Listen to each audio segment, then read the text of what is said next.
అల్లూరి సీతారామరాజు జిల్లా రాజవొమ్మంగి మండలంలోని యూటీఎఫ్ నాయకులు ఆధ్వర్యంలో యూటీఎఫ్ రణబేరి జాత నిర్వహించారు.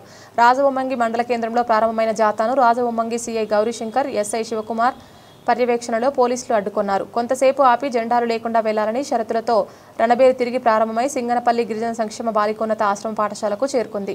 సందర్భంగా రాష్ట్ర కార్యదర్శి అరుణకుమారి మాట్లాడుతూ ఉపాధ్యాయులను బోధనేతర పనుల నుండి తప్పించి బోధన సమయాన్ని సద్వినియోగం చేసుకునేలా పోరాటం చేస్తున్నామని అన్నారు.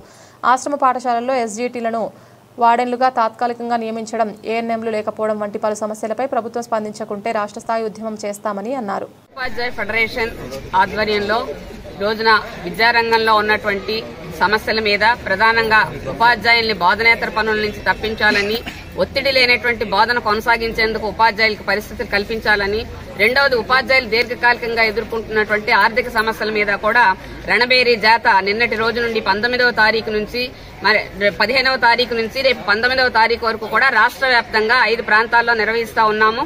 ఉత్తరాంధ్రలో ఒక జాత, అట్లాగే తూర్పు పశ్చిమ ఉమ్మడి పాత జిల్లాలలో ఒక జాత, కృష్ణా గుంటూరు జిల్లాలు ఒక జాత, రాయలసీమ తూర్పు ఒక జాత, పశ్చిమ ఒక జాత, ఈ రకంగా 5 జాతాలు 5 రోజుల పాటు ఈ రాష్ట్రంలో పర్యటిస్తూ ఉపాధ్యాయుల యొక్క సమస్యలన్నింటినీ కూడా తెలుసుకుంటూ ఇవన్నీ కూడా క్రోడీకరించి విద్యాశాఖ మంత్రి గారికి ఇచ్చి వీటి పరిష్కారం కోసం కృషి చేయడం అనేటువంటిది ప్రధానమైనటువంటి అంశంగా ఈ జాత జరుపుతా ఉన్నాము.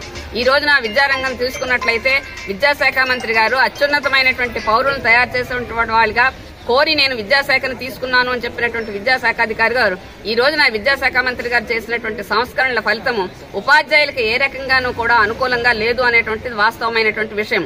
ఉపాధ్యాయులకి అంటే పిల్లవాళ్లకి బోధన చేసేటువంటి దానికి ఇవి చాలా ఆటంకంగా ఉంటూ ఉన్నాయి. ప్రధానంగా తీసుకున్నట్లయితే గత ప్రభుత్వం అనేక యాప్లు ఉపాధ్యాయుల యొక్క పనితీరును సమీక్షించే దానికోసం, పాఠశాల పర్యవేక్షణ కోసం ప్రవేశపెట్టడం జరిగింది.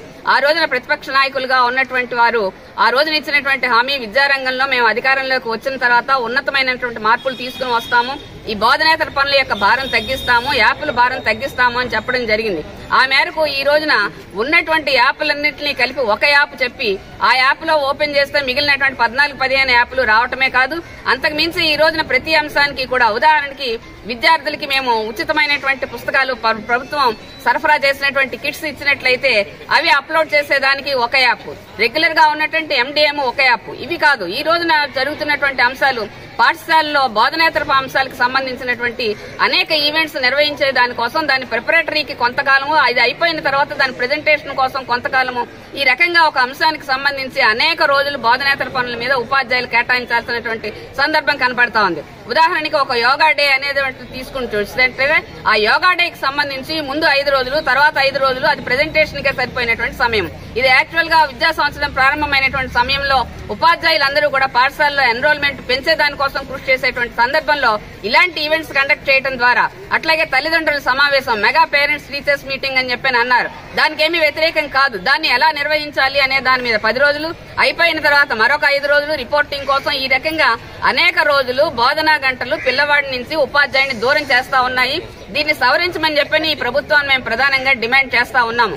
ఇదే డిమాండ్ మీద ఉపాధ్యాయ సంఘాలుగా మేము చెప్తా ఉన్నాము. అంతేకాదు మరికొన్ని కార్యక్రమాలు, ఉదాహరణకి పాఠశాలలో విద్యాశక్తి కార్యక్రమం అని చెప్పని చెప్తా ఉన్నారు. అది పిల్లవాడిని మోటివేట్ చేసేదానికి అని అంటే మాకేమీ కూడా అభ్యంతరం లేదు. అది ఒక పక్కన వాలంటరీ అని చెప్పని పైన ఉన్నతాధికారులు చెప్తా ఉన్నారు.